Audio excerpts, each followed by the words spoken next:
Continuando ainda e falando mais sobre esses movimentos políticos, o chamado voto religioso tem sido uma das principais buscas dos candidatos à presidência. Hoje, Lula, por exemplo, se reúne com lideranças evangélicas, deve lançar uma carta para religiosos e para todos os religiosos, segundo a deputada federal Marina Silva. Bolsonaro também tem marcado presença em eventos religiosos, por isso a gente vai conversar com o cientista político e mestre em economia, Renato Douti. Renato, de que forma que a religião pode decidir o resultado dessas eleições, hein? Ou definir, melhor dizendo. Bem-vindo. Bom dia, Marcela. Bom dia, Evandro. Bom dia aos telespectadores.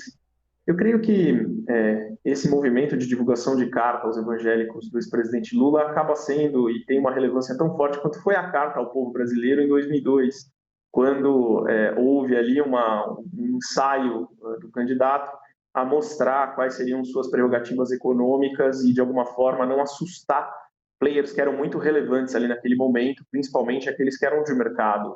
Nesse momento, essa carta ela vem exatamente nessa mesma toada, porque a gente fala de um bloco extremamente relevante do ponto de vista dos votos, que é o bloco evangélico.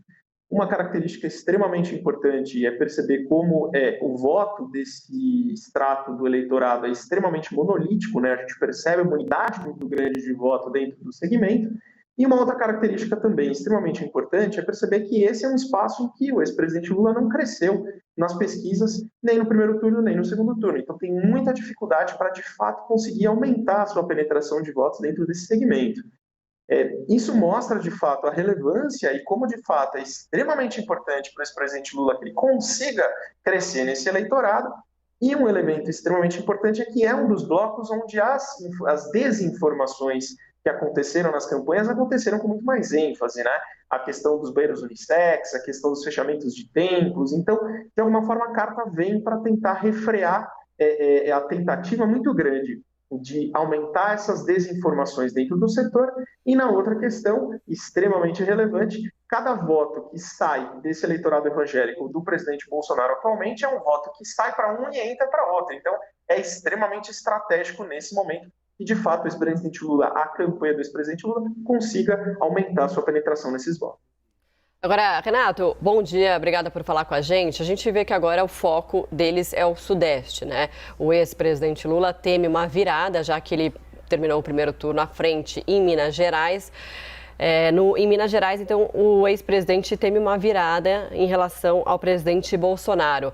Bolsonaro que tem apoio de Romeu Zema. Qual que é a importância desse tipo de apoio do governador, né, do estado, que é tão importante, o segundo maior colégio eleitoral do país nesse momento?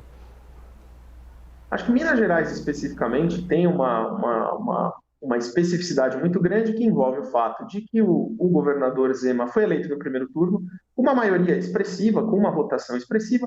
Isso diminui a necessidade do próprio candidato fazer campanha no segundo turno, então dá mais possibilidade para que ele engaje na campanha do presidente Bolsonaro com mais facilidade. Ele não precisa dividir o tempo dele entre fazer a campanha dele e apoiar o presidente Bolsonaro. De alguma forma, um candidato que precisa virar o voto num estado tão relevante como Minas. Minas sempre foi um estado bastante relevante nas eleições, principalmente no segundo turno, mostra que, de fato, é um espaço de preocupação bastante expressivo para a campanha do presidente Lula e, de alguma forma, volta ali para ter dois novos encontros com o Estado ali na reta final da campanha. E acho que uma característica bastante expressiva em relação a esse ponto notar que o presidente Bolsonaro também vem aí bastante expressivo em relação às suas pautas dentro do Estado. A gente sempre tem uma certa dúvida sobre os apoios dos governadores em relação à virada desses votos, mas Minas parece um elemento bastante fundamental e, de novo, mostra a força que o governador Zema tem no Estado hoje e como esse apoio vai ser extremamente representativo para, de fato, uma potencial virada no estado do presidente Bolsonaro, e as pesquisas vêm mostrando isso de alguma forma. Renato, ainda na questão religiosa e na pauta de costumes, ela tem sido o tema dos ataques que acontecem nas redes sociais e que levam a várias ações que são movidas no Tribunal Superior Eleitoral.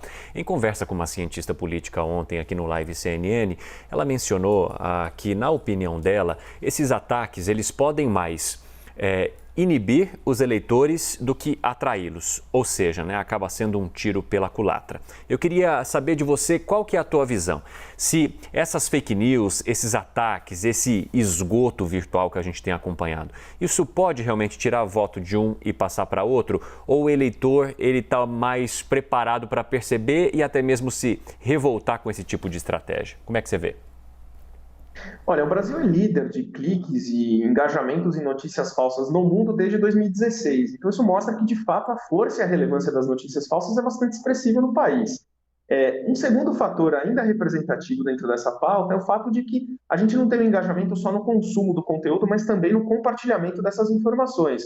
O que, de alguma forma, pode nos indicar que aquele eleitor não só compartilha com a opinião, como também está levando essa informação para frente. De fato, existe um potencial de inibição muito expressivo na desinformação, mas a gente não pode esquecer que a desinformação ela não acontece exclusivamente no intervalo muito curto de tempo. São anos em que a gente vê essas transformações acontecendo. E quando durante anos, de fontes diferentes, em canais diferentes, eu recebo um determinado tipo de conteúdo, a probabilidade de eu acreditar nele é muito maior.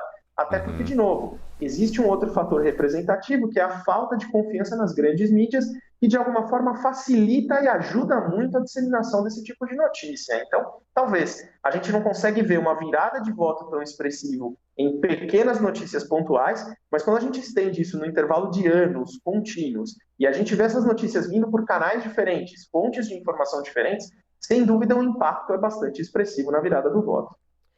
Muito obrigada, Renato, pela entrevista. Volte sempre. Até uma próxima. Obrigado.